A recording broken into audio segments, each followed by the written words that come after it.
നമസ്കാരം. എല്ലാ പ്രിയപ്പെട്ട പ്രേക്ഷകർക്കും പത്മരാഗം പാകിയ വഴികൾ എന്ന ഈ പരിപാടിയിലേക്ക് സ്നേഹപൂർവ്വം സ്വാഗതം. നമ്മളെല്ലാവരും മലയാള സിനിമയെ ഒരുപാട് ഇഷ്ടപ്പെടുന്നവരാണ് അല്ലേ? തീർച്ചയായിട്ടും മലയാള സിനിമയിലെ വ്യത്യസ്ത ഘട്ടങ്ങളിലൂടെ നമ്മളിൽ പലരും കടന്നുപോയിട്ടുണ്ട്. മലയാള സിനിമാ ശാഖയ്ക്ക് ഒരു മുഖമുദ്ര തന്നെ നൽകി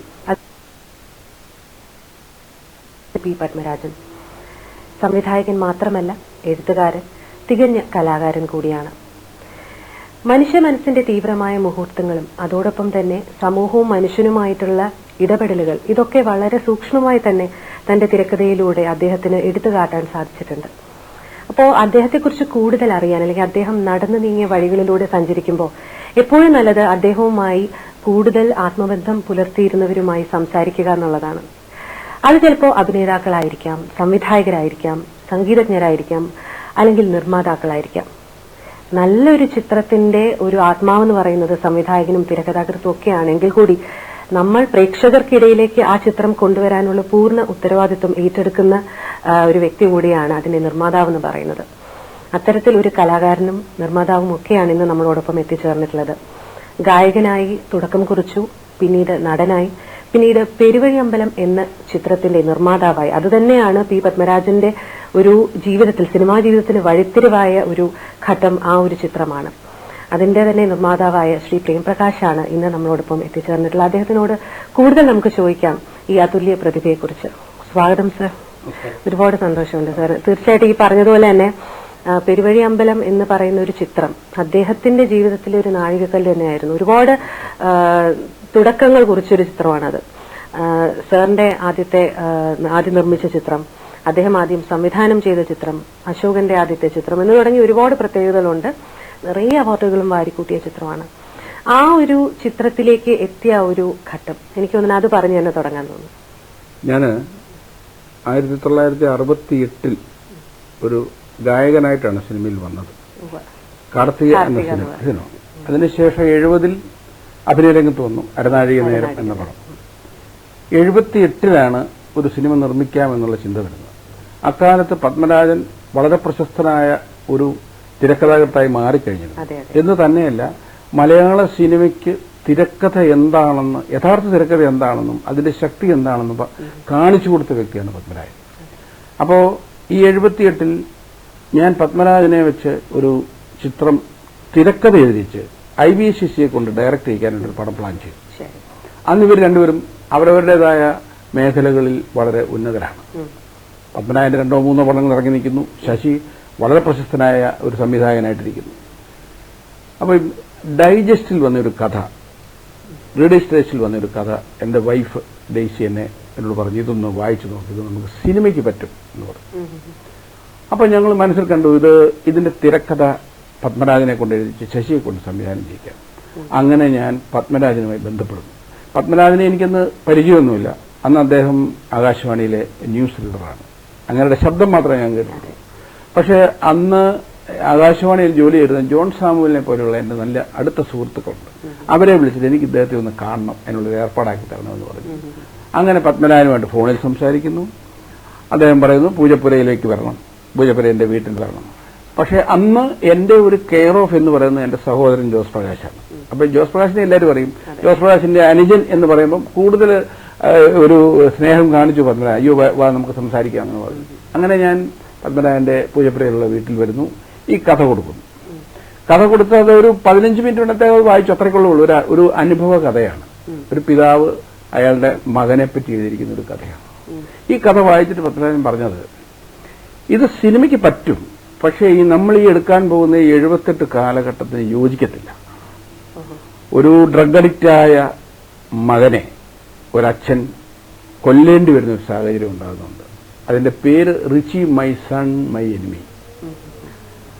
അതൊരു നല്ല കഥയാണ്. ഇന്നും സിനിമ എടുത്താൽ നന്നായുള്ളൂ. പക്ഷെ അന്നത്തെ കാലഘട്ടത്തിൽ ഇവിടെ ഒരു ഡ്രഗ്സിനൊന്നും വലിയ ഇത് വന്നിട്ടില്ല. അങ്ങനെ ഒരു ദുരന്തങ്ങൾ ഉണ്ടാകാത്ത സമയം. അപ്പൊ പത്മനാഭൻ പറഞ്ഞു, ഇത് ഇപ്പൊ വേണ്ട, വർഷങ്ങൾക്ക് ശേഷം നമുക്ക് ആലോചിക്കാം, കാലങ്ങൾക്ക് ശേഷം. അപ്പൊ ഞാൻ ചോദിച്ചു, പത്മനാഭന്റെ എന്തെങ്കിലും കഥയുണ്ടോ, നമുക്കൊരു സിനിമയാക്കാൻ പറ്റുമോ?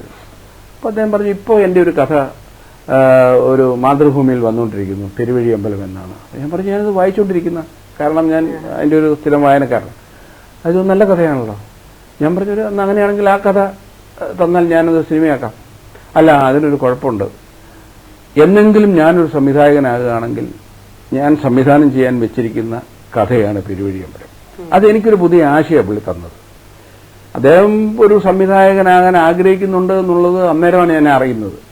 അപ്പൊ എന്റെ മനസ്സിൽ കണക്ക് കൂട്ടിയത് നല്ല ഒരു തിരക്കഥാകൃത്തിന് ഒത്തിരി വിഷ്വൽസ് മനസ്സിൽ കാണും. ഒരു സിനിമയാകുന്ന എങ്ങനെയാണ്, ഒരു തിരക്കഥാകൃത്തിന് ധാരാളം കോൺട്രിബ്യൂഷൻസ് ഉണ്ട്. അപ്പൊ എന്റെ മനസ്സിൽ പെട്ടെന്ന് സ്ട്രൈക്ക് ചെയ്തു. ഞാൻ അപ്പോ പത്മനാഭൻ പറഞ്ഞു, അല്ല അത് കുഴപ്പമില്ല, പത്മനാഭൻ ചെയ്തു. ഇത് അദ്ദേഹത്തിന് ഒരു അതിശയമായിപ്പോയി. ഒരു പ്രൊഡ്യൂസർ വന്നിട്ട് പെട്ടെന്ന് സംവിധാനം ചെയ്തു എന്ന് പറയും, ഇതുവരെ ആരും പറഞ്ഞിട്ടില്ലല്ലോ. അപ്പോ പത്മനാഭൻ ഒന്ന് ഇതായിട്ട് പറഞ്ഞു, അങ്ങനെയാണെങ്കിൽ എനിക്കൊരു 3 മാസത്തെ ഒരു 3 ആഴ്ചത്തെ സമയം തരണം, എനിക്കൊന്ന് ചിന്തിക്കണം. കാരണം രചനയും ഈ സംവിധാനവും രണ്ടും 2 കലയാണ്. എക്സിക്യൂട്ട് ചെയ്യുക എന്ന് പറയുന്നത് അതിന് പലതായ ഈ സാങ്കേതികമായ പല കാര്യങ്ങളുണ്ടല്ലോ, അതെനിക്കൊന്ന് മനസ്സിലാക്കാനുണ്ട്, പലരോടും ചോദിക്കാനുണ്ട്. അങ്ങനെ ഞാൻ പറഞ്ഞു, ഞാൻ കാത്തിരിക്കാം, 3 ആഴ്ച കഴിഞ്ഞാൽ മറുപടി മതി. പക്ഷേ ആ 3 ആഴ്ച കഴിഞ്ഞ് പത്മരാജൻ ഇത് സമ്മതിക്കണം എന്നെ മനസ്സിലൊരു പ്രാർത്ഥനയുണ്ടായിരുന്നു. കറക്റ്റ് 3 ആഴ്ച കഴിഞ്ഞപ്പോൾ അദ്ദേഹം വിളിച്ചു പറഞ്ഞു, ഞാൻ തയ്യാറാണ്, സന്തോഷമുണ്ട്, നമുക്കത് ചെയ്യാം. അങ്ങനെയാണ് പെരുവഴിയമ്പലം 1978 ഞങ്ങൾ ഷൂട്ട് ചെയ്യുന്നത്. തിരുവനന്തപുരത്ത് നെയ്യാർ ഡാം, ബാലരാമപുരം എന്ന് വേണ്ട ഈ പറഞ്ഞ സ്ഥലങ്ങളിലൊക്കെ തന്നെയാണ് അതിന്റെ ഷൂട്ടിംഗ് നടന്നത്. പക്ഷെ റിലീസ് ചെയ്യുന്നത് 79 മാർച്ചിലാണ് റിലീസ് ചെയ്യുന്നത്. സാർ, ഇപ്പം നമുക്കൊരു ഭയങ്കര അതിശയമായിട്ട് തോന്നുന്ന പല കാര്യങ്ങളും ഇപ്പം സാറ് പറയുമ്പോൾ നമ്മൾ ഇദ്ദേഹത്തെ കുറിച്ച് നമ്മൾ വായിക്കുമ്പോൾ അല്ലെങ്കിൽ സാറിനെ കുറിച്ച് നമ്മൾ വായിക്കുമ്പോൾ ആദ്യത്തെ പടം അല്ലെങ്കിൽ ആദ്യം ചെയ്ത പടം എന്നുള്ളതിനപ്പുറം ഇത്തരം രസകരമായിട്ടുള്ള ഇൻസിഡൻസ് തന്നെ പറയുന്നുണ്ടെന്ന് നമുക്ക് മനസ്സിലാവുന്നത് ഇപ്പോഴാണ്. എനിക്ക് തോന്നുന്നു ഇങ്ങനെ ഒരു ആദ്യമായിട്ടൊരു സിനിമ ചെയ്യുമ്പം, ആദ്യമായിട്ടൊരു സിനിമ സംവിധാനം ചെയ്യുന്നു, ഇങ്ങനെ ഒരുമിച്ച് വരുന്നു, അതിന്റെ കാസ്റ്റിങ്ങും അതിന്റെ ഓരോ ഘട്ടത്തിലും ഇപ്പം പണ്ടൊക്കെ നമുക്കറിയാം നല്ല സുഹൃത്ബന്ധങ്ങളിൽ നിന്നാണ് ഏറ്റവും മികച്ച ചിത്രങ്ങൾ വന്നിട്ടുള്ളത്. എല്ലാത്തിലും നിർമ്മാതാവ് വളരെയധികം ആക്റ്റീവായിട്ട് ഇൻവോൾവ് ചെയ്യുന്ന ഒരു കാലഘട്ടമായിരുന്നു അന്നും. അപ്പം സാർ ഈ ഇതിന്റെ കാസ്റ്റിങ്ങും മറ്റു കാര്യങ്ങളും ഇതൊക്കെ അദ്ദേഹത്തിന്റെ അഭിപ്രായം സ്വീകരിച്ചാണോ, അത് അദ്ദേഹത്തിന്റെ തന്നെ താല്പര്യത്തിൽ തന്നെ ചെയ്തതാണോ? തീർച്ചയായിട്ടും ഇതെല്ലാം ഒരു കൂട്ടായ കാര്യം തന്നെയാണ്. ഇപ്പം അശോകനെ തെരഞ്ഞെടുത്തത്, ഞാനൊരു പരസ്യം കൊടുത്തിരുന്നു, നമുക്കൊരു പുതിയ പയ്യനെ വേണം ഈ പെരുവഴിയമ്പലത്തിൽ അഭിനയിക്കാൻ. അവന് വലിയ സൈസായിരിക്കരുത്, മെലിഞ്ഞിരിക്കണം, ഒരു ഗ്രാമീണ ലുക്ക് മതി, ഇതൊക്കെ പറഞ്ഞൊരു പരസ്യം കൊടുത്തു. 14 പറഞ്ഞിട്ട് പരസ്യം കൊടുത്തു. അങ്ങനെ വന്ന കത്തുകളിൽ ഒന്നായിരുന്നു അശോകന്റെ.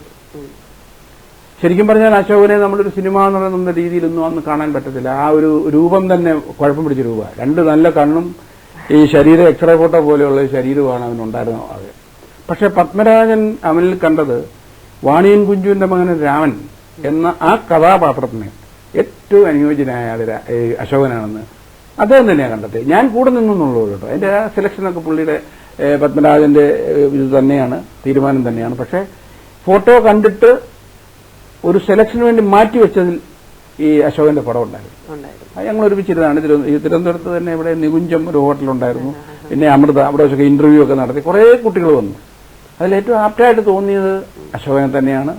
അത് ദൈവാനുഗ്രഹമായി, അത് ആ കഥാപാത്രമായിട്ട് മാറി അശോകൻ. സാറിന്റെ ആദ്യമായിട്ട് നമ്മൾ നിർമ്മിക്കുന്ന ഒരു ചിത്രം എന്ന് പറയുമ്പോൾ ഒരുപാട് മനസ്സിൽ ചോദ്യങ്ങളുണ്ടാവും, സംശയങ്ങളുണ്ടാവും. നല്ല രീതിയിൽ ഭവിക്കണം എന്നൊരു പ്രാർത്ഥനയോടുകൂടി ചെയ്യുകയാണെങ്കിൽ തന്നെയും പല ബുദ്ധിമുട്ടുകളും എല്ലാവരും പറഞ്ഞു കേൾക്കാറുണ്ട്. ആദ്യത്തെ സിനിമ ചെയ്യുമ്പോൾ ഒരുപാട് സ്ട്രഗിൾ ചെയ്തു, അല്ലെങ്കിൽ കുറെ ചാലഞ്ചസ് ഉണ്ടായിരുന്നു, അതൊക്കെ മറികടന്നാണ് ഈ ചിത്രം വന്നത് എന്നൊക്കെ പറയും. അപ്പം സാറിനെ സംബന്ധിച്ചിടത്തോളം ഇദ്ദേഹത്തിന്റെ ഒരു സാന്നിധ്യം എന്ന് പറയുന്നത് ഒരു വലിയൊരു ക്രെഡിറ്റ് തന്നെയാണ്. അതോടൊപ്പം മറ്റ് എന്തൊക്കെ കാര്യങ്ങളായിരുന്നു ഈ സിനിമയെ സംബന്ധിച്ച് ഒരു നിർമ്മാതാവ് എന്ന നിലയിൽ സാറിനൊരു വെല്ലുവിളി എന്നോണം മുന്നിലുണ്ടായിരുന്നത്? എനിക്ക് പത്മരാജൻ സംവിധാനം ചെയ്യാം എന്ന് പറഞ്ഞപ്പോൾ തന്നെ ഒരു 50% ഞാൻ ഹാപ്പിയായി. കാരണം അന്ന് പലരും, എന്നേക്കാൾ സമ്പന്നരായ പല നിർമ്മാതാക്കളും ഇദ്ദേഹത്തെ കൊണ്ട് സംവിധാനം ചെയ്യാൻ തയ്യാറായിരുന്നു. എന്തുകൊണ്ട് അത് സംഭവിച്ചില്ല എന്ന് എനിക്ക് അറിഞ്ഞൂടാ. അന്ന് ഹരിപ്പോത്തിനെ പോലെയുള്ള വലിയ പ്രൊഡ്യൂസേഴ്സിന്റെ പടങ്ങൾ ചെയ്തുകൊണ്ടിരുന്ന ആളാണ് പത്മരാജൻ. അപ്പം അവർക്ക് ഈസി ആയിട്ട് ഇദ്ദേഹത്തെ കൊണ്ട് പടം ചെയ്യിക്കാം, അവർ ഓഫർ ചെയ്തില്ലായിരിക്കാം. പക്ഷെ അപ്പൊ അത് എനിക്കാണ് ആ ലക്ക് വീണത്. അങ്ങനെ ഞാൻ പത്മരാജൻ സമ്മതിച്ചു എന്ന് പറഞ്ഞപ്പോൾ ഞാൻ കൂടെ നിൽക്കുകയായിരുന്നു. നിങ്ങൾ വിശ്വസിക്കുകയില്ല, ഒരു പക്ഷേ അന്ന് 1.25 ലക്ഷം രൂപയ്ക്കാണ് ഫസ്റ്റ് കോപ്പി പെരുവഴിയമ്പലത്തിയിരുന്നത്. 1.25 ലക്ഷം രൂപ. ഇന്ന് ഒരു ലൊക്കേഷൻ കാണാൻ പോകുന്നതിന് 10-15 ലക്ഷം രൂപ വേണ്ടി വരുന്ന കാലത്ത് ഒരു 1.25 ലക്ഷം രൂപയ്ക്ക് തീർന്നപ്പോഴാണ് പെരുവഴിയമ്പലം. പക്ഷെ അന്നത്തെ ആ സാമ്പത്തിക വ്യത്യാസമുണ്ടല്ലോ, അതായിരിക്കാം അന്ന് ഏറ്റവും കൂടുതൽ പ്രതിഫലം വാങ്ങിയത് ഭരത് ഗോപിയാണ്. അന്ന് അദ്ദേഹം ഭരത് അവാർഡ് നേടിയിട്ട് നിൽക്കുന്നയാളാണ്. അദ്ദേഹത്തിന്റെ പ്രതിഫലം 7000 രൂപയായിരുന്നു. അശോകന് കൊടുത്തത് 501 രൂപയാണ് ആദ്യത്തെ ചിത്രം എന്നുള്ള നിലയ്ക്ക്. അതിലൊന്നും ആർക്കും പരാതിയൊന്നുമില്ല. സുമാരി ചേച്ചി, ലളിത, അടൂർ ഭവാനി, അസീസ്, പിന്നെ എന്റെ സഹോദരൻ ജോസ് പ്രകാശ്, ഇങ്ങനെയല്ല. പിന്നെ ക്യാമറ മധു അമ്പാട്ട്, സംഗീതം എം ജി രാധാകൃഷ്ണൻ. ഇതൊക്കെ എം ജി രാധാകൃഷ്ണനൊക്കെ വന്ന് പത്മനാഭൻ വഴി വന്ന അവരെ സുഹൃബന്ധം. പിന്നെ കാവാലൻ സാറാണ് അതിൻ്റെ ഒരു ഹരികഥാ കാലക്ഷേപം എഴുതിയത്. സാർ, ഇപ്പോ നമുക്കറിയാം ആദ്യമായിട്ടൊരു ചിത്രം നിർമ്മിക്കുമ്പോൾ അല്ലെങ്കിൽ ആദ്യമായിട്ട് സംവിധാനം ചെയ്യാൻ എത്തുമ്പോൾ ഒരുപാട് കാര്യങ്ങൾ ഇതിൽ ഉള്ളിലുണ്ടാവും. ഇപ്പൊ നമ്മൾ തന്നെ ഈ ചിത്രത്തെക്കുറിച്ച് വായിക്കുമ്പോൾ ഇത്തരം കാര്യങ്ങൾ ഇതിൽ ഒളിഞ്ഞിരുന്നു എന്നുള്ളത് പിന്നീട് നമ്മൾ ഇത്രയൊക്കെ സംസാരിക്കുമ്പോഴേ നമ്മൾ അറിയുന്നുള്ളൂ. അപ്പം ആദ്യത്തെ ഒരു ചിത്രം നിർമ്മിക്കുന്നു എന്ന നിലയിൽ തീർച്ചയായിട്ടും സംവിധായകനായിട്ട് പത്മരാജൻ അദ്ദേഹം ഉള്ളത് തന്നെ ഒരു വലിയ ഭാഗ്യം. എന്നിരുന്നാലും ഒരു നിർമ്മാതാവെന്ന നിലയിൽ എന്തൊക്കെ ചാലഞ്ചസ് ആണ് ഈ ഒരു ചിത്രം താങ്കൾക്ക് സമ്മാനിച്ചത്? ഈ ചിത്രമായിട്ട് ബന്ധപ്പെട്ടുണ്ടായ ചാലഞ്ചസ് എന്ന് പറയുന്നത് ഷൂട്ടിംഗ് സമയമാണ്. അത് നെയ്യാർ ഡാമിൽ ഒരു സെറ്റ് ഇട്ടു. നമ്മൾ സെറ്റ് എന്ന് പറയുന്നത് 10-50 ലക്ഷം അല്ലെങ്കിൽ 1 കോടി രൂപ മുടക്കിയുള്ള സെറ്റൊന്നുമല്ല. ഒരു കൂടിൽ ഒരു വീട്, KPS ലളിത താമസിക്കുന്ന ഒരു വീട്, ആ വീടാണ് ഞങ്ങളുടെ സെറ്റെന്ന് ഞങ്ങൾ പറയുന്നത്. പക്ഷേ 2-3 പ്രാവശ്യം ഇത് താഴെ പോയി. ഈ മഴ പെയ്ത് കാറ്റും വന്നെല്ലാം ഇടിഞ്ഞു പൊളിച്ചു പോയി. അങ്ങനെ കുറച്ച് സാമ്പത്തികമായിട്ട് കുറച്ച് പ്രശ്നങ്ങളുണ്ടായി. പിന്നെ ഉണ്ടായ പ്രശ്നം ഡിസ്ട്രിബ്യൂട്ടർ വഴി എനിക്കുണ്ടായി. അത് കുമാരസ്വാമി ആൻഡ് കമ്പനി അവരാണ് എടുത്തത്. അവരന്ന് ഇതിന്റെ ഡിസ്ട്രിബ്യൂഷൻ എടുത്തത് പത്മരാജൻ എഴുതുന്നു, പത്മരാജൻ സംവിധാനം ചെയ്യുന്നു എന്നുള്ള ഒറ്റ കാരണം കൊണ്ട് എടുക്കുക. എനിക്കന്ന് സെൻട്രൽ പിക്ചേഴ്സ് തയ്യാറായിരുന്നു. അപ്പോൾ ഇങ്ങനെ ശ്രീ എസ് കുമാർ തയ്യാറായിട്ട് വന്നപ്പം പത്മനാഭൻ പറഞ്ഞു, ശരി തിരുവനന്തപുരത്തല്ലേ നമുക്ക് കൊടുക്കാം, അവർ വലിയ ആൾക്കാരാണ്. ഞാൻ പറഞ്ഞു സന്തോഷം, പത്മനാഭൻ പറയുന്ന പോലെ നമുക്ക് ചെയ്യാം എന്ന്. പക്ഷേ അവരോട് പത്മരാജൻ ആദ്യമേ പറഞ്ഞു, ഇത് രതിനിർവേദമൊന്നുമല്ല, ഇത് പെരുവഴിയമ്പലം എന്ന് പറയുന്ന ഒരു പയ്യന്റെ കഥയാണ്, നിങ്ങൾ ഉദ്ദേശിക്കുന്ന മറ്റ് ഈ സെക്സ് അതെന്നുള്ള സിനിമയല്ലിത്. അപ്പോൾ അവർ പറഞ്ഞ മറുപടി, പത്മരാജനല്ലേ, അതാണ് അവരും കണ്ടത്, പത്മരാജന്റെ പടമല്ലേ, അവർക്കത് മതി എന്ന് പറയാം. പക്ഷേ പടം സാമ്പത്തികമായിട്ട് തിയേറ്ററിൽ കാര്യമായിട്ട് പോയില്ല. അത് കാര്യമായിട്ട് പോകാതിരുന്നപ്പോൾ ഇപ്പോൾ കുറച്ച് അഡ്വാൻസ് നമുക്ക് തന്നിട്ടുണ്ട്. ഇത് ഓടാതെ വന്നപ്പോൾ അവസാനം വക്കീൽ നോട്ടീസ് അയച്ചു. എനിക്ക് എൻ്റെ ആദ്യ ചിത്രത്തിന് തന്നെ വക്കീൽ നോട്ടീസ് കിട്ടിയ ആളാണ്. അപ്പം ഞാനും പത്മനാഭനും കൂടെ ശ്രീ എസ് കുമാറിനെ പോയി കണ്ടു.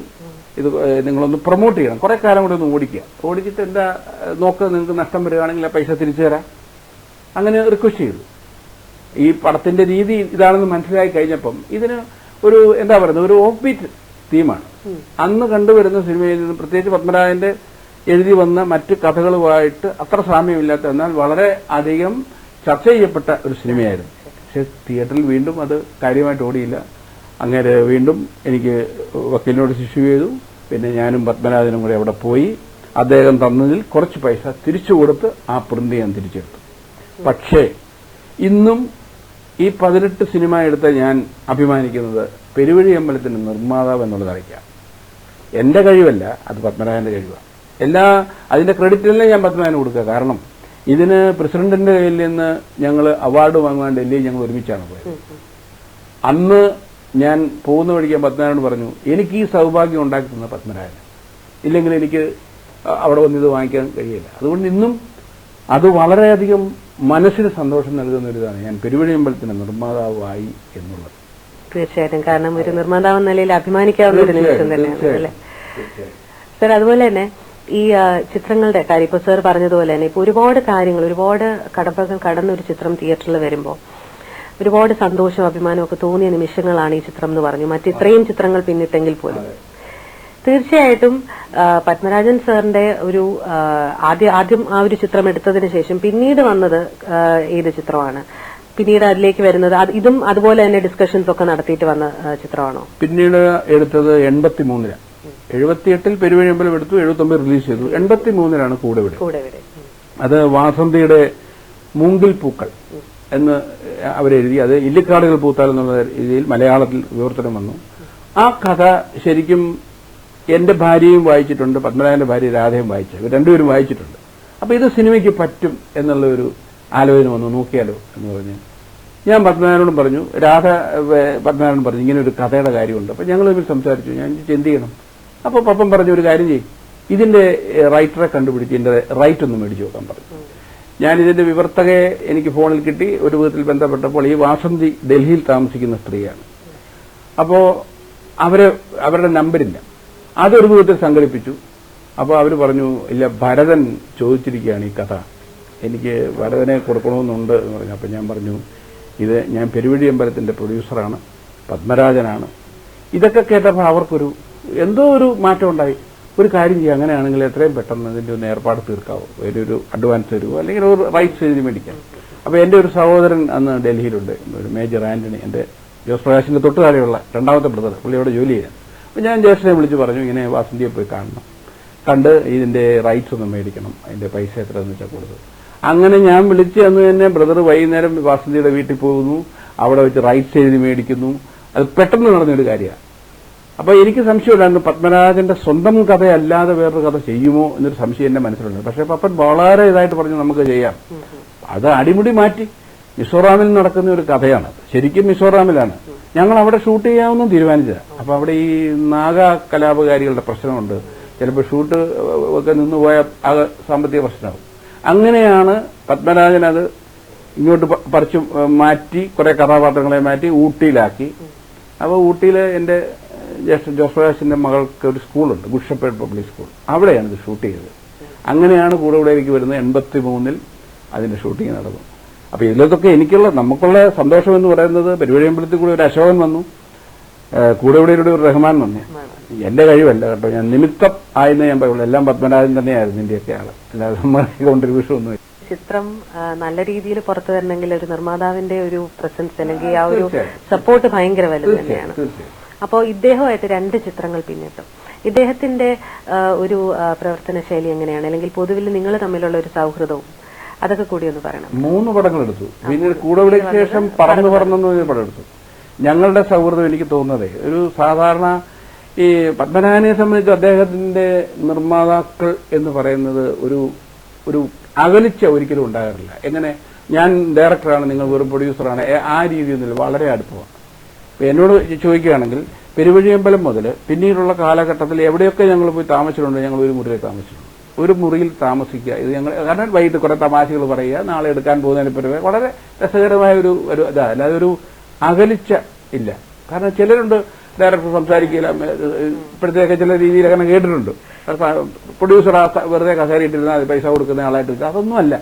എല്ലാ കാര്യത്തിലും നമ്മൾ സഹകരിച്ച് വളരെയധികം എന്നോട് വളരെ കൂടുതൽ ഇഷ്ടമുണ്ടായിരുന്നു. അതുകൊണ്ട് തന്നെ അദ്ദേഹം എന്റേതല്ലാത്ത പടങ്ങൾ ചെയ്തപ്പോഴൊക്കെ പല പടങ്ങളിലും എനിക്ക് ചില വേഷങ്ങൾ തന്നിട്ടുണ്ട്. ഇപ്പൊ ഒരിടത്തൊരു ഫയലിനാണ്, കള്ളൻ പൗത്രൻ, അങ്ങനെ കുറെ പടങ്ങളിലൊക്കെ എന്നെ അഭിനയിപ്പിച്ചിട്ടും കൂടെയുണ്ട്. ഞാനൊരു നടൻ എന്നുള്ള നിലയ്ക്ക് എന്നെ പ്രോത്സാഹിപ്പിക്കാൻ വേണ്ടി ചെയ്തതാണ്. അപ്പോൾ ഒരു സഹോദര ബന്ധം അല്ലെ, എന്താണ് ഒരു അത്ര വളരെ അടുത്ത ഒരു ആത്മബന്ധം ഞങ്ങൾ തമ്മിലുണ്ട്. എനിക്ക് സിനിമയിൽ ഇതുവരെ ഉണ്ടായിട്ടുള്ളതിൽ ഏറ്റവും അടുത്ത സുഹൃത്ത് പത്മനാഭനായിരുന്നു എന്ന് എനിക്ക് അഭിമാനപൂർവ്വം പറയാം. തീർച്ചയായിട്ടും. അതുപോലെ തന്നെ ഇപ്പോ ഇദ്ദേഹത്തിന്റെ കൂടുതലും അദ്ദേഹം ചെയ്യാൻ താല്പര്യപ്പെട്ടിരുന്ന അദ്ദേഹത്തിന്റെ തന്നെ തിരക്കഥകൾ തന്നെയായിരുന്നു. കാരണം സാർ നേരത്തെ പറഞ്ഞൊരു വാചകമുണ്ട്, അതായത് ഒരു തിരക്കഥാകൃത്തിന് മനസ്സിൽ കഥ എഴുതുമ്പോൾ കുറച്ച് വിഷ്വൽസ് വരും എന്നുള്ളത്. തീർച്ചയായിട്ടും അതൊരു സംവിധായകൻ എന്ന നിലയിലേക്ക് മാറുമ്പോൾ അത് വളരെ നല്ല രീതിയിൽ അത് അവതരിപ്പിക്കാൻ കഴിയുകൂടെ ചെയ്യും എന്നുള്ളത്. അപ്പോൾ അദ്ദേഹം അതല്ലാതെ, അതായത് തിരക്കഥ അദ്ദേഹത്തിന്റെ അല്ലാതെ ചെയ്യാനായിട്ടും ചെയ്തിട്ടുമുണ്ട്.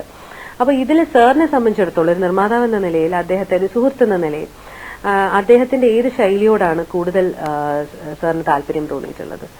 ശൈലി എന്ന് പറയുമ്പം മലയാള സിനിമ കണ്ടിട്ടുള്ള തിരക്കഥാകൃത്തുക്കളിൽ ഇന്നും 1ാം സ്ഥാനത്ത് ഞാൻ പത്മരാജനെ നിർത്തും. അദ്ദേഹം മരിച്ചിട്ട് ഇത്രയും വർഷങ്ങളായിട്ട് പോലും അദ്ദേഹത്തിന്റെ തിരക്കഥയെ വെല്ലുന്ന ഒന്ന് ഇതുവരെ ഞാൻ മുകളിൽ കണ്ടിട്ടില്ല.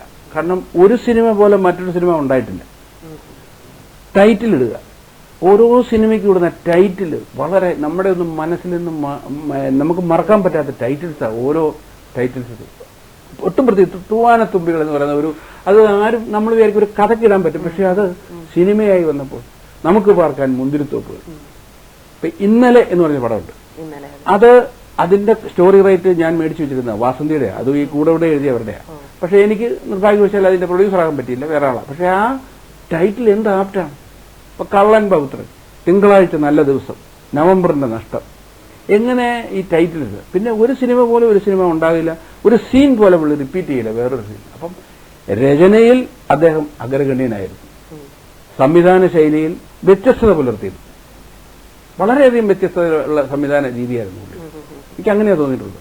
അതുപോലെ സർ, പലപ്പോഴും ഇദ്ദേഹത്തിന്റെ തിരക്കഥകൾ ശ്രദ്ധിച്ചു കഴിഞ്ഞാൽ നമ്മൾ കഥാപാത്രങ്ങൾക്കുപരിയായിട്ട് നമ്മൾ വിചാരിക്കാത്ത ചില ഘടകങ്ങളെ കഥാപാത്രമാക്കികൾ. ഇപ്പൊ തൂവാന തുമ്പികളും മഴ എന്ന് പറയുന്നത് ശരിക്കൊരു കഥാപാത്രം തന്നെയാണ്. അപ്പം ഇദ്ദേഹമായിട്ട് ചേർന്ന് വർക്ക് ചെയ്യുമ്പോൾ സാറിന് കൂടുതൽ പറയാൻ പറ്റും അതിനെക്കുറിച്ച്. ഇദ്ദേഹം തിരക്കഥയിൽ കൂടുതൽ ഇതുപോലത്തുള്ള കാര്യങ്ങൾ ആഡ് ചെയ്യുമ്പോൾ സാറൊക്കെ ആയിട്ട് ഡിസ്കസ് ചെയ്യാറുണ്ടോ, അല്ലെങ്കിൽ ഇത്തരം കാര്യങ്ങൾ സാറിനെ സ്പർശിച്ചിട്ടുണ്ടോ? അത്തരത്തിൽ എന്തെങ്കിലും ഒരു രസകരമായിട്ടുള്ള കാര്യം എന്തെങ്കിലും ഉണ്ടോ ഓർത്ത് പറയാനായിട്ട്? രസകരമായ കാര്യം എന്ന് പറയുന്നത് അദ്ദേഹത്തിന്റെ രചനാശൈലി ഞാൻ കണ്ടിരിക്കുന്നത്, കൂടെ അവിടെ എഴുതുന്നത്, ഞങ്ങൾ ഈ ടെന്നീസ് ക്ലബിൽ കുറെ നാൾ താമസിച്ചു. അവിടെ ഞങ്ങൾ ഒരുമിച്ച് താമസിച്ചു. രാവിലെ ഒരു 4:30-5 ആകുമ്പോൾ എഴുന്നേക്കും. എഴുന്നേറ്റ് പുള്ളി ഇരുന്ന് എഴുതുന്നത് കാണാം. അത് കഴിഞ്ഞ് കുറെ നടക്കും, തിരിച്ചു വരും. ഇങ്ങനെ ഒരു രീതി. പിന്നെ ഇവിടെ ഒരു ബോർഡ് ക്ലബ് ഉണ്ടല്ലോ, അവിടെ പോയി കുറെ നാൾ താമസിച്ച് എഴുതും. ഈ പ്രകൃതിയുമായിട്ട് ഒത്തിരി ഇണങ്ങിച്ചേർന്ന് ചില കാര്യങ്ങൾ ഒത്തിരി നിരീക്ഷിക്കും. ഇപ്പോ പെരുവഴിയമ്പലം തന്നെ അശോകന്റെ ക്യാരക്ടർ, ആ അശോകൻ ഒരാളെ കൊല്ലുന്നുണ്ട്, അസീസിനെ കൊല്ലുന്നുണ്ട്. ആ കൊല്ലപ്പെട്ട ആള് അങ്ങനെ ഒരാളുണ്ടായിരുന്നു എന്ന് പറയുന്നത് പുള്ളിയുടെ നാട്ടിൽ മുതുകുളത്ത്. എവിടെയൊക്കെയോ ജീവിതമായിട്ട് അങ്ങനെ സ്പർശിച്ചിട്ടുള്ള പലരും പുള്ളിയുടെ ഇതിൽ വന്നു, കഥാപാത്രങ്ങളായിട്ട് വന്നു. അപ്പൊ ഭയങ്കരമായ നിരീക്ഷണ പാഠം അദ്ദേഹത്തിന്. ജീവിതത്തെ നിരീക്ഷിക്കുക, ഓരോ വ്യക്തിയെയും നിരീക്ഷിക്കുക, മനുഷ്യന്റെ മനസ്സ് പഠിക്കുക. ഇപ്പൊ കൂടെവിടയിൽ തന്നെ സുഹാസിനി എന്ന ടീച്ചറെ സ്നേഹിക്കുന്നയാളാണ് മമ്മൂട്ടി, ക്യാപ്റ്റൻ തോമസ്. സുഹാസിനിയുടെ ഒരു സ്റ്റുഡന്റാണ് റഹ്മാൻ ചെയ്യുന്ന രവി പുത്തൂരാൻ. സാധാരണ ഒരു ടീച്ചറും സ്റ്റുഡന്റും തമ്മിലുള്ള ബന്ധമാണ്, പ്രായം കൊണ്ടും വ്യത്യാസമുണ്ട്. പക്ഷേ ഒരു പൊസസീവ്നെസ് കയറിപ്പോയ മമ്മൂട്ടി ഇവരെ തമ്മിൽ വെച്ച് സംശയിക്കുകയാണ്. ഇവനുമായിട്ട് എന്തോ ബന്ധമുണ്ടെന്ന് പുള്ളി മനസ്സിൽ കണക്ക് കൂട്ടുക. അപ്പൊ ഒരു സീനില് ഇതേപ്പറ്റി അവർ തമ്മിൽ വാഗ്വാദം നടക്കുമ്പോൾ സുഹാസിനി പറയുന്നുണ്ട്, after all he's my student എന്ന് പറഞ്ഞപ്പോ ഇങ്ങനെ ഒരു മറുപടി ഉണ്ട്, സ്റ്റുഡന്റ് എനിക്കറിയാം, ആ പ്രായം കഴിഞ്ഞാൽ ഞാൻ വന്നത് എന്ന് പറയുമ്പോൾ അത് മനുഷ്യ മനസ്സ് കൂടുതൽ പഠിച്ചിട്ട് പറയുന്നു. അല്ലാതെ ഒരിക്കലും പറയാം അങ്ങനെ ഒരാൾക്ക് എഴുതാൻ പറ്റില്ല. നമ്മുടെ പത്മരാജന്റെ ഓരോ തിരക്കഥകൾ ശ്രദ്ധിക്കുമ്പോൾ മനസ്സിനെ എങ്ങനെ ഇങ്ങനെയൊക്കെ എഴുതിയെന്ന് നമ്മൾ ചിന്തിച്ചു പോകും. ഓരോ ചില ഡയലോഗുകൾ കയറി വരുമ്പോഴേ ഈ അപഗ്രഥിക്കുക, മനുഷ്യന്റെ മനസ്സ് ശരിക്കറിയാം. ഓരോ പ്രായത്തിലുള്ളവരെയും പുള്ളി ശരിക്കും പഠിച്ചു വെച്ചിട്ടുണ്ട്. എല്ലാ സിനിമയിലും അത് നമ്മൾ ശ്രദ്ധിക്കുക. എന്റെ എന്നല്ല, മറ്റുള്ളവർക്ക് വേണ്ടി എടുത്ത എത്രയോ സിനിമകളിലൊക്കെ അദ്ദേഹം ഈ തിരക്കഥയെ കാണിച്ചിരുന്ന ഒരു ഭയങ്കര ബുദ്ധിയാണ് ഉപയോഗിച്ചിരിക്കുന്നത്. അതും പ്രതീക്ഷിക്കാത്ത ക്ലൈമാക്സ്.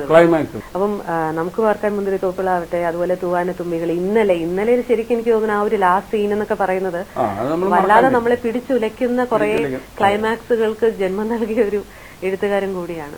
അപ്പൊ സാറും ഈ പറയുന്ന പോലെ ഇത്തരം കാര്യങ്ങൾ എനിക്ക് തോന്നുന്നു സാർ കൂടുതൽ ഒരു ആസ്വാദകനായിട്ടാണ് ശരിക്കും സംസാരിക്കുന്നത്.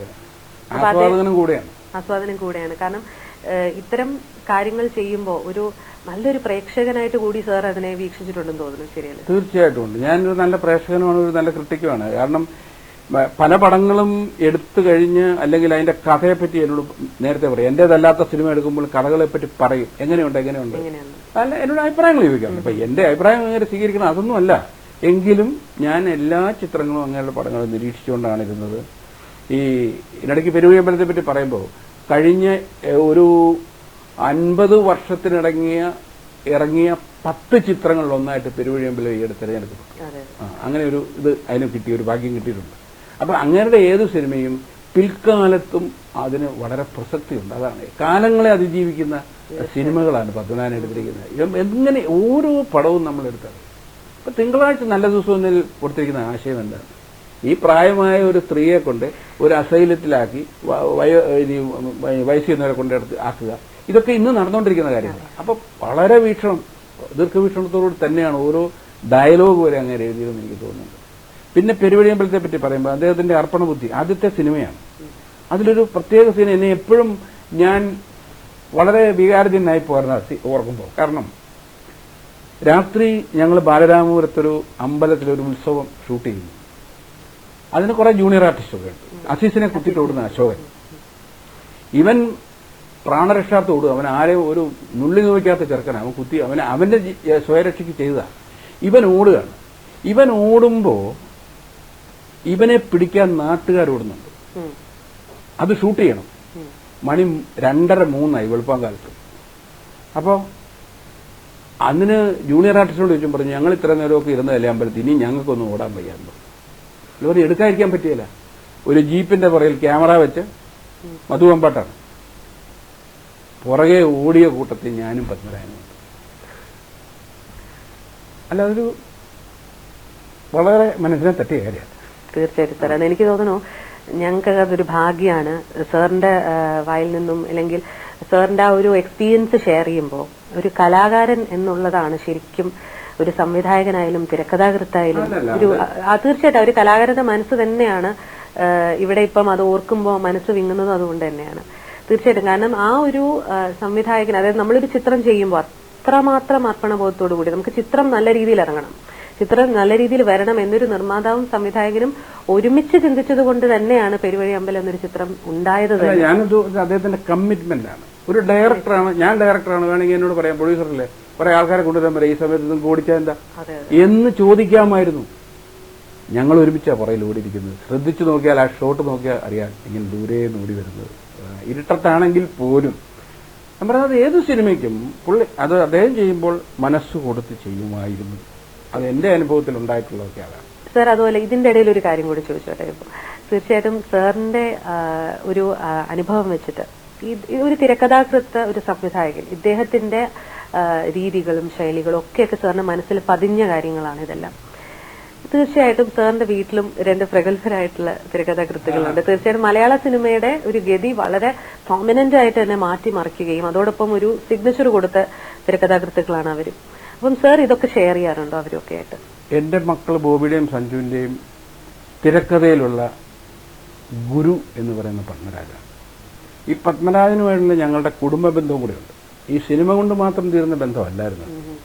എന്റെ കുടുംബവും പത്മരാജന്റെ കുടുംബവും തമ്മിൽ അന്നും ഇന്നും ഒരേ രീതിയിലുള്ള അടുപ്പം. അത് അദ്ദേഹത്തിന്റെ എല്ലാ പ്രൊഡ്യൂസേഴ്സുമായിട്ട് അദ്ദേഹം നിലനിർത്തിക്കൊണ്ടുപോയ കാര്യമാണ്. എല്ലാ കാര്യങ്ങളും തുറന്നു പറയുക. അപ്പൊ എന്റെ കുട്ടികൾ ചെറുപ്പമായിരുന്നപ്പം മുതൽ അവർ ആ സമയത്താണ് പെരുവഴി അമ്പലമൊക്കെ എടുത്തത്. ഇവരിത് എന്റെ കുട്ടികൾക്കൊരു ചെറുപ്പം മുതൽ ചെറുകഥ എഴുതുമായിരുന്നു, അല്ലെങ്കിൽ അവർക്ക് സ്കൂളിൽ ചില ഡ്രാമയൊക്കെ അവർ തന്നെ എഴുതുക, അതിനോടൊരു പ്രതിപത്തി ഉണ്ടായിരുന്നു. പ്രത്യേകിച്ച് എന്റെ വൈഫ് കോളേജ് പ്രൊഫസറായിരുന്നു. അപ്പൊ കൂടുതൽ പുസ്തകങ്ങൾ വായിക്കാൻ ഇവർക്ക് അവസരം കിട്ടി. അങ്ങനെ ഒരു ഇതുണ്ടായിരുന്നു. ചെറുകഥകൾ എഴുതുമായിരുന്നു. പക്ഷെ പിന്നീട് ഞാൻ മനസ്സിലാക്കിയത് ഇവരുടെ പുസ്തക ശേഖരത്തിൽ പത്മരാജന്റെ തെരഞ്ഞെടുത്ത തിരക്കഥകൾ വായിക്കും. അപ്പൊ അവരന്നും ഇന്നും പറയും അവരുടെ ഗുരു എന്ന് പറയുന്ന പത്മരാജന്റെ വഴിയാണ് അവരെഴുതി. ആ തിരക്കഥാ ശൈലി ഞാൻ പറഞ്ഞല്ലേ, പത്മരാജനെ മറികടന്നൊരു വലിയ തിരക്കഥാകൃത്തിനെ ഇന്നും ഇനി കണ്ടെത്തണം എന്ന് എനിക്ക് തോന്നുന്നു. അവിടെയൊന്നും എന്റെ മക്കൾക്കൊന്നും എത്താനായിട്ടില്ല, അതൊന്നും സാധിക്കുമെന്ന് അറിഞ്ഞുകൊണ്ട്. പക്ഷേ ഇന്നും പത്മരാജൻ എന്ന ആ തിരക്കഥാകൃത്തിനെ, ആ സുഹൃത്തിനെ എന്റെ മക്കൾ അതുപോലെ ഇഷ്ടപ്പെടുന്നു, യാതൊരു സംശയമില്ല. തീർച്ചയായിട്ടും. കാരണം സാർ നേരത്തെ പറഞ്ഞല്ലോ, അതായത് ഇദ്ദേഹം വളരെ സൂക്ഷ്മമായ എല്ലാ കാര്യങ്ങളും ഒബ്സർവ് ചെയ്യുന്ന ഒരാളാണെന്നുള്ളത്. വളരെ കൃത്യമായിട്ട് പ്രകൃതിയാണെങ്കിലും അല്ലെങ്കിൽ അതെങ്ങനെ കഥാപാത്രങ്ങളുമായിട്ട് ബന്ധിപ്പിക്കണം, അല്ലെങ്കിൽ താൻ വായിച്ചു മറന്ന കഥകളായിരിക്കാം, അല്ലെങ്കിൽ കണ്ടറിഞ്ഞ വ്യക്തികളായിരിക്കാം, ഇവരുടെയൊക്കെ അംശങ്ങൾ തന്റെ കഥയിലേക്ക് കൊണ്ടുവരാൻ ശ്രമിച്ചിട്ടുണ്ട്. എനിക്ക് തോന്നുന്നു അതൊരു പരിധിവരെ തീർച്ചയായിട്ടും ബോബി സഞ്ജയ് അത് പ്രാവർത്തികമാക്കി തന്നെ ഉണ്ടെന്ന് തോന്നുന്നു. അപ്പം ആ ഒരു ഗുരുത്വം ഇപ്പോഴും അവരുടെ കഥകളിലൂടെ നമുക്ക് എന്തായാലും മനസ്സിലാകുന്നുണ്ട്, കാണുന്നുമുണ്ട്. സാർ, ഇത് കഴിഞ്ഞ് പിന്നീട് വന്നതാണ് പറന്നല്ലേ? അപ്പൊ ആ ചിത്രത്തിനെ കുറിച്ച് കൂടിയെന്നാണ് നമുക്ക്. പറന്ന് ഈ 3 സിനിമയിൽ താഴ്ന്ന നിലവാരത്തിലേക്ക് വന്നൊരു പടമാണ്. മറ്റൊന്നും കൊണ്ടല്ല, അതിന്റെ മേക്കിങ്ങിലോ ഒന്നും സംഭവിച്ചതല്ല, അതിന്റെ കഥ സ്വീകരിക്കപ്പെട്ടില്ല എന്ന് എനിക്ക് തോന്നുന്നുണ്ട്. അതായിരിക്കാം കാരണം. പക്ഷെ മനോഹരമായ ചിത്രമാണ്. അതിന്റെ സാങ്കേതിക വിദഗ്ധം എന്ന് പറഞ്ഞാൽ അശോക് കുമാറായിരുന്നു ക്യാമറ ചെയ്തത്. വളരെ മനോഹരമായി എടുത്ത പടമാണ്. അതും ഈ പറഞ്ഞ പോലെ സമയം തെറ്റി വന്നൊരു പടമാണ്. ഈ ബ്യൂട്ടി പാർലറിൽ ബാക്ക്ഗ്രൗണ്ട് വെച്ചുള്ളൊരു സംഭവമാണ്. ബ്യൂട്ടി പാർലർ അന്ന് നമുക്ക് അത്ര വലിയ വ്യാപകമായിട്ടുണ്ടായിട്ടില്ല. ബ്യൂട്ടി പാർലർ തന്നില്ല. അത് 84ലാണ്, ഇത്രയും വർഷമായി. പക്ഷേ ഇന്ന് ആ പറന്ന് വീണ്ടും എടുത്താൽ അത് ഭയങ്കരമായിട്ട് കൂടും. നല്ലൊരു പ്രേമകഥയുണ്ട്. അത് ഞാൻ പറഞ്ഞത് ഇതിനെ പറ്റിയാണ് പറഞ്ഞത്. പറന്നില്ലേ ഈ റഹ്മാനും രോഹിണിയുമായിരുന്നു. ആ ചിത്രത്തിന് പറ്റിയത് എന്ന് എനിക്ക് തോന്നുന്നത് സെയിം ഈ കാരണം തന്നെയാണ്. പക്ഷെ മനോഹരമായിട്ട് ചിത്രീകരിച്ച ഒരു സിനിമയാണ്. നല്ലൊരു പ്രേമകഥ ഉണ്ടായിരുന്നു ഇതിനകത്ത്. നല്ല ജോൺസന്റെ നല്ല പാട്ടുകൾ ഉണ്ടായിരുന്നു. വളരെ മനോഹരമായിട്ട് എടുത്തു. പക്ഷെ അതിലൊക്കെ അടികൊണ്ടത് ഈ സിനിമ റിലീസ് ചെയ്ത് 2-ാം ദിവസം ഇന്ദിരാഗാന്ധി വെടിയേറ്റ് മരിച്ചു. അത് ഞങ്ങളും പത്മനാഭനും പറഞ്ഞു നമുക്കിട്ട് കിട്ടിയ വെടിയായി പോയത്. കാരണം തിയേറ്ററിലോട്ട് ആളില്ല, ജനങ്ങൾ തിയേറ്ററിൽ സിനിമ കാണാൻ പറ്റുന്നില്ല. അല്ലെങ്കിൽ അത് സാമ്പത്തികമായിട്ട് വിജയിക്കുമായിരുന്നു. പക്ഷേ നമ്മൾ വെൻ കമ്പയർ ടു പെരുവഴിയമ്പലം കൂടെ ഇവിടെ ഇത് അത്ര പോരാ എന്ന് മറ്റുള്ളവർ വിലയിരുത്തി പോയിട്ടുണ്ട്, ഇല്ലെന്ന് പറയുന്നില്ല. അതുപോലെ പക്ഷേ സാമ്പത്തിക ഇതിലായിരിക്കും, കളക്ഷൻ ബേസ് ആയിരിക്കും.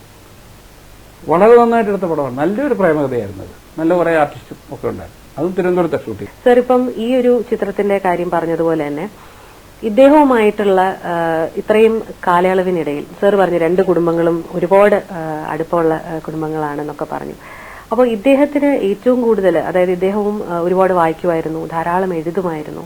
അപ്പൊ ഇദ്ദേഹത്തിന്റെ ഒരു ജീവിതശൈലി എങ്ങനെയായിരുന്നു? അതായത് ഞാൻ പറഞ്ഞ തിരക്കഥ രചിക്കുന്നത് എന്നുള്ളതല്ല, ആ ഒരു കാര്യം നമ്മൾ സർ പറഞ്ഞു ഞങ്ങളോട്. അതല്ലാതെ ഇദ്ദേഹത്തിന്റെ ഒരു ജീവിതശൈലി അല്ലെങ്കിൽ ഇദ്ദേഹത്തിന്റെ പ്രിൻസിപ്പിൾസ് എത്തരത്തിലായിരുന്നു ഇതൊക്കെ? പറന്നതിന് ശേഷം പിന്നെ അദ്ദേഹത്തെ വെച്ച് സിനിമ എടുക്കാൻ എനിക്ക് സാധിച്ചിട്ടില്ല. അദ്ദേഹം വേറെ നിർമ്മാതാക്കളുടെ പടങ്ങൾ ചെയ്തു, വേറെ ഇതിലൊക്കെയായി. ഞാൻ മനസ്സിലാക്കിയിടത്തോളം വളരെ സിമ്പിളായിട്ടുള്ളൊരു മനുഷ്യനായിരുന്നു. ഒരു വലിയ സൗകര്യങ്ങളൊന്നും ചോദിച്ചിട്ടില്ല. ഇപ്പൊ പെരുവഴിയമ്പലം എടുക്കുമ്പോഴാണെങ്കിലും കൂടുതൽ എടുക്കുമ്പോഴാണെങ്കിലും ഞങ്ങൾ മദ്രാസിൽ പോയാൽ സാധാരണ ഉള്ള ഒരു ഓൾഡ് വുഡ്ലൻഡ്സ് അല്ലെങ്കിൽ കുറെ ഹോട്ടൽ ഗൺപത്ത് ഇങ്ങനെയുള്ള താമസിക്കുക, വലിയ താജ് പോലെയുള്ള ഹോട്ടലിലും താമസിക്കുന്നത് അദ്ദേഹം പറയാറില്ല. ഒരു ന്യായമായ സൗകര്യങ്ങൾ മതി അതിനകത്ത്. ഭക്ഷണ രീതിയൊക്കെ സാധാരണ ഭക്ഷണം. മറ്റു തരത്തിലുള്ള ഒരു ഇപ്പോഴത്തെ കാലം ഞാൻ കമ്പയർ ചെയ്യുമ്പോഴാണ് പറഞ്ഞത്, ഇപ്പോഴത്തെ കാലത്തെ കമ്പാരിസൺ ആയിട്ട് ഒന്നുമില്ല. അന്ന് എല്ലാവരും തന്നെ ഇതുപോലെ എനിക്ക് തോന്നുന്നു അങ്ങനെ എല്ലാ സംവിധായകരും ഒക്കെ അന്ന് അങ്ങനെ ആയിരുന്നിരിക്കണം. ഇപ്പൊ ശശികുമാർ സാറോ അല്ലെങ്കിൽ അതുപോലെയുള്ള എല്ലാവരും തന്നെ അങ്ങനെ ആയിരുന്നിരിക്കണം. പത്മരാജൻ ഇവരെക്കാളൊക്കെ ജീനിയസ് ആയിരുന്നു. അതുകൂടി അതാണ് പുള്ളിക്കൊണ്ടായിരുന്നത്. നല്ലൊരു എഴുത്തുകാരൻ എന്നുള്ള ബലം അദ്ദേഹത്തിന് എപ്പോഴും ഉണ്ടായിരുന്നു. അപ്പൊ അതുകൊണ്ട് തന്നെ ജീവിതശൈലി ഞാൻ മനസ്സിലാക്കിയെടുത്തോളം വീട്ടിലാണെങ്കിലും വളരെ ഒരു ഡൗൺ ടു എർത്ത് രീതിയിലാണ് ജീവിതം ഉണ്ടായിട്ടുള്ളത്. ഞാനും വൈഫും അദ്ദേഹത്തിന്റെ വീട്ടിൽ പോയി താമസിച്ചിട്ടുണ്ട്. അവര് ഭാര്യയും മക്കളും ഒക്കെ വന്ന് എന്റെ വീട്ടിൽ കുറെ നാൾ താമസിച്ചിട്ടുണ്ട്. വളരെ അടുത്ത ബന്ധം. ആഴ്ചയിൽ ഒരിക്കലെങ്കിലും വിളിക്കാത്ത എന്റെ ഭാര്യ അദ്ദേഹത്തിന്റെ ഭാര്യ എപ്പോഴും വിളിക്കും. എന്നെ സംബന്ധിച്ച് ഒരു പ്രൊഡ്യൂസർ എന്നുള്ള നിലയ്ക്കോ നടൻ എന്നുള്ള നിലയ്ക്കോ പറഞ്ഞാൽ ഒരു ദിവസം ഒരു പ്രാവശ്യമെങ്കിലും പത്മരാജന്റെ പേര് ഏതെങ്കിലും സാന്ദർഭികമായിട്ട് പറയേണ്ടി വരും. എന്റെ ജീവിതത്തിൽ ഉള്ള അനുഭവം, ഇതുവരെയുള്ള ജീവിതം എടുത്താൽ ഒരു ദിവസം ആരോടെങ്കിലും ഒരു പ്രാവശ്യം പത്മരാജൻ എന്ന പേര് ഞാൻ പറഞ്ഞിട്ടുണ്ട്. അതെങ്ങനെയോ വന്നു പോകുന്നത്. സർ, പത്മരാജൻ എന്ന സംവിധായകൻ എന്ന് പറയുമ്പോൾ സാറിന്റെ മനസ്സിലേക്ക് ആദ്യം കടന്നു വരുന്ന വാചകം എന്താണ്? അല്ലെങ്കിൽ ഒറ്റ വാക്കിൽ എങ്ങനെ അദ്ദേഹത്തെ വിശേഷിപ്പിക്കും? ഞാൻ ഏറ്റവും അധികം സ്നേഹിച്ചിരുന്ന എൻ്റെ ഒരു നല്ല കൂട്ടുകാരൻ. മലയാള സിനിമയ്ക്ക് എന്നും കാലങ്ങൾക്ക് ശേഷവും അഭിമാനിക്കാവുന്ന ഒരു തിരക്കഥാകൃത്തും സംവിധായകനും. എന്നെ സംബന്ധിച്ച് എനിക്ക് സിനിമയിൽ ധാരാളം സൗഭാഗ്യങ്ങൾ തന്ന ഒരു വ്യക്തി. എപ്പോഴും ആ ഓർമ്മയിൽ ജീവിക്കുന്ന ഒരാളാണ്. അത് തന്നെ. ഒരുപാട് സന്തോഷമുണ്ട്. എനിക്ക് തോന്നുന്നു നമുക്ക് ഇതിനെക്കുറിച്ച് അല്ലെങ്കിൽ അദ്ദേഹം എന്ന കലാകാരനെ കുറിച്ച് സംവിധായകനെ കുറിച്ച് പറഞ്ഞു തുടങ്ങിക്കഴിഞ്ഞാൽ നമുക്ക് ഇനി ഒരുപാട് പറയാൻ ബാക്കി വെച്ച് ഒരുപാട് കാര്യങ്ങളുണ്ടെന്ന് അറിയാം. പക്ഷെ നിർഭാഗ്യവശാൽ നമുക്ക് സമയത്തിന്റെ ഒരു ചെറിയ പ്രശ്നമുണ്ട്. അതുകൊണ്ട് തീർച്ചയായിട്ടും നമുക്ക് ഒരുവിധമൊക്കെ ഞാനും ഒരു പ്രേക്ഷക എന്ന നിലയിലാണ് സാറിനോട് ചോദിച്ചത്. കാരണം നമുക്ക് ഒരുപാട് നമ്മൾ ആരാധനയോടുകൂടി കണ്ടു നിന്ന ഒരു വ്യക്തിയാണ്. അപ്പൊ അദ്ദേഹത്തിനെ കുറിച്ച് ഇത്ര അടുത്ത്, അപ്പോൾ വളരെ അടുത്ത് നമുക്കും അദ്ദേഹത്തെ അറിയാൻ പറ്റി എന്നുള്ളൊരു സൗഭാഗ്യം കൂടി ഇതിലുണ്ട്. അപ്പൊ അതിന് ഒരുപാട് നന്ദി സർ. തീർച്ചയായിട്ടും ഇദ്ദേഹവുമായിട്ടുള്ള ഒരുപാട് നല്ല മുഹൂർത്തങ്ങൾ സർ നമ്മളുമായി പങ്കുവച്ചു. മലയാള സിനിമയ്ക്ക് സംഭവിച്ച ഏറ്റവും വലിയ നഷ്ടങ്ങളിലൊന്നാണ് പത്മരാജന്റെ അകാലത്തിലുള്ള മരണം. അത് ഇപ്പോഴും അവിശ്വസനീയമായിട്ട് എന്നെ പോലെയുള്ളവർക്ക് അദ്ദേഹത്തുമായിട്ട് ഇടപെട്ട ിക്കാൻ വയ്യ. എന്താണ് ഈ ഒരു ദൈവം ഇങ്ങനെ ചെയ്തത്? വലിയ നഷ്ടങ്ങളുണ്ടെന്നാണ് മലയാള സിനിമയ്ക്ക്. തീർച്ചയായിട്ടും 30 വർഷങ്ങൾക്ക് ഇപ്പുറവും നമ്മൾ ഇപ്പോഴും അദ്ദേഹത്തെക്കുറിച്ച് സംസാരിക്കുന്നെങ്കിൽ അദ്ദേഹം നമ്മുടെ മനസ്സുകളിൽ, നമ്മുടെ ഓർമ്മകളിൽ എന്നെന്നും നിലനിൽക്കുമെന്ന് തന്നെ ഉള്ളതിന് ഏറ്റവും വലിയൊരു തെളിവ് കൂടിയാണ്, അല്ലേ സർ? പത്മരാജനെ കൊണ്ട് സിനിമ ജയിച്ചതുകൊണ്ടാണ് എനിക്കും ഇതുപോലൊരു അവസരം കിട്ടിയത്, അതിനൊരു ഭാഗ്യം കിട്ടിയത്. നന്ദി.